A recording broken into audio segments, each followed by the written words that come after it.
Hello friends, अस्सलाम वालेकुम and welcome to reality stories.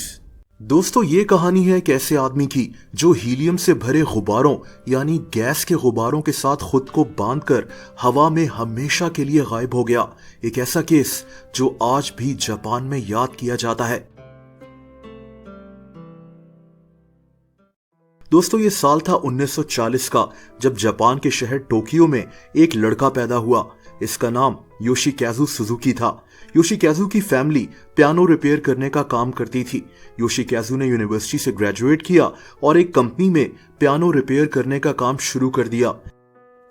1980s में योशिकाजु ने कई कारोबार भी शुरू किए, लेकिन इसको बहुत नुकसान हो रहा था। इतना नुकसान कि ये आदमी शदीद कर्जे में डूब गया। अब कर्जदार हर दिन इसके घर पहुंच जाते थे, लेकिन योशिकाजु के पास इनको देने के लिए कुछ नहीं था। इस वक्त इसके जहन में एक प्लान बना। इसने सोचा कि क्यों ना एक स्टंट किया जाए जिससे पूरे जापान में ये आदमी मशहूर हो जाए और इसको इसके अच्छे खासे पैसे मिल जाएं। इसका प्लान ये था कि ये हीलियम से भरे हुए गुब्बारों के साथ, जिनको हम गैस वाले गुब्बारे कहते हैं, खुद को बांधेगा और आसमान में उड़ जाएगा। अब आप जानकर हैरान होंगे कि इसको बकायदा एक स्पोर्ट माना जाता है। इसको क्लस्टर बलूनिंग कहते हैं, जिसमें लोग गैस के गुब्बारों के साथ हवा में उड़ जाते हैं और पैराशूट खोलकर जमीन पर लैंड करते हैं। ये इंतहाई खतरनाक होता है। आज तो फिर भी लोग हिफाजत के साथ ये काम करते हैं, लेकिन आप सोचें कि 1992 में ऐसा करना कितना बड़ा रिस्क था। बहरहाल, शुरुआत में तो योशिकाजु ने एक मेले के अंदर ये काम शुरू किया।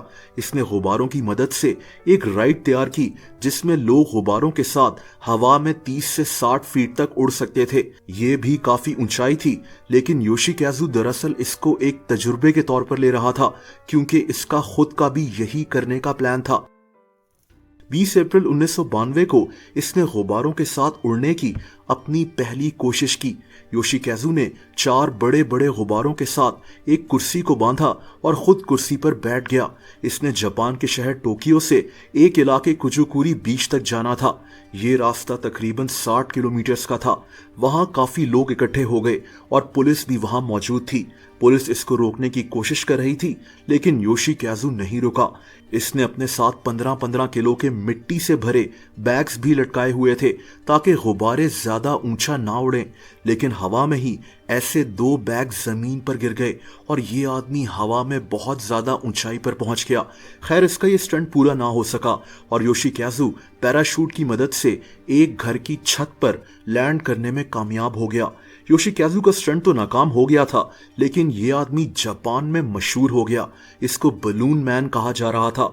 टीवी चैनल्स इसका इंटरव्यू लेने आ रहे थे और अब योशिकाजु को एक स्पॉन्सर की तलाश थी ताकि ये इस स्टंट से पैसे कमा सके और अपना कर्जा उतार सके। दोस्तों, ये आदमी जानता था कि अब इसको एक ऐसा स्टंट करना है कि पूरा जापान हैरान रह जाए, और ऐसा ही हुआ। योशिकाजु ने ऐलान किया कि ये जापान से गुब्बारों के साथ अमेरिका तक का सफर करेगा। इसके लिए इसने गुब्बारे बनाने वाली एक कंपनी से खास किस्म के गुब्बारे भी बनवाए। इसने अपने इस गुब्बारों के एयरक्राफ्ट को फैंटेसी का नाम दिया। इसमें 6 गुब्बारे 20 फीट डायमीटर के थे और 20 गुब्बारे 10-10 फीट डायमीटर के थे। ये सारे गुब्बारे एक लकड़ी के एरिया के साथ बंधे हुए थे। इसको एक स्पॉन्सर भी मिल गया, जापान का फूजी टीवी। जापान में बस इसी टीवी चैनल के पास राइट्स थे कि वो इस स्टंट को टीवी पर दिखाएं। ये 23 नवंबर 1992 का दिन था, जब शाम के 4:20 पर योशिकाजु अपनी इस राइड के साथ हवा में उड़ गया। इसका प्लान बहुत अजीब था। ये जापान से अमेरिका जाना चाहता था। इसने कहा कि ये हवा में 32,000 फीट ऊंचाई तक जाएगा और फिर जेट स्ट्रीम की मदद से 40 घंटों में अमेरिका पहुंच जाएगा। जेट स्ट्रीम हवा में तेजी से फ्लो करने वाले एयर करंट्स को कहते हैं।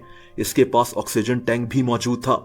इसने 1 हफ्ते का खाना भी अपने साथ रखा हुआ था। GPS sensor, speedometer, emergency signal, parachute, radar, reflector, map, 1 अदद कोट, कंबल, हेलमेट, सनग्लासेस, ये सब चीजें इसके पास थीं। इसके पास एक सेल फोन भी था। यानी ये इस स्टंट के लिए मुकम्मल तौर पर तैयार था। लेकिन दोस्तों, ये इंतहाई खतरनाक स्टंट था। पहला मसला तो तब हुआ जब उड़ने से पहले ही इस एयरक्राफ्ट के कुछ गुब्बारे फट गए थे, जिनको योशिकाजु टेप से सही करने की कोशिश कर रहा था। खैर, जब ये आदमी हवा में था तो इसको फूजी टीवी की तरफ से कॉल आई। इसने कहा कि गुब्बारों से हीलियम यानी गैस थोड़ी थोड़ी लीक कर रही है, लेकिन ये बिल्कुल ठीक है। इसकी फैमिली ने भी इसको कई घंटे के बाद कॉल की और इसने बताया कि ये ज्यादा ऊंचाई पर नहीं उड़ पा रहा और अभी समंदर के ऊपर है। इसने अपनी फैमिली को खुद भी अगली सुबह 6 बजे कॉल की और इसने कहा कि सब कुछ ठीक है, लेकिन ये इस आदमी की आखिरी कॉल थी। उस वक्त मोबाइल से कॉल करना भी आसान नहीं था, इसीलिए इसकी फैमिली को लगा कि योशिकाजु ठीक ही होगा। 24 नवंबर की रात को जापान के एक समंदर पर कोस्ट गार्ड्स ने इस आदमी को उड़ते हुए देखा। इस कोस्ट गार्ड के मुताबिक इस आदमी के पास बस 2 बड़े गुब्बारे ही रह गए थे, लेकिन इसके बाद ये आदमी कहां गया कोई नहीं जानता। दोस्तों, इसको ढूंढने की कोशिशें शुरू कर दी गईं। जापान, अमेरिका, यहां तक कि कनाडा में भी माना यही गया कि योशिकाजु पानी में गिरकर मारा गया था। इसके गुब्बारों से रोजाना 10% तक गैस निकल रही थी और इसका बचना नामुमकिन था। जिस कंपनी ने ये गुब्बारे बनाए थे, उन्होंने कहा कि ये गुब्बारे ऐसा स्टंट करने के लिए बनाए ही नहीं गए थे और इसमें इनका कोई कसूर नहीं है। जापान के कानून के मुताबिक योशिकाजु के लापता होने के 7 साल बाद इसको मरा हुआ करार दे दिया गया था और ये केस हमेशा के लिए बंद कर दिया गया। इस आदमी के साथ क्या हुआ था, इसकी मौत कहां हुई थी, आज भी कोई नहीं जानता।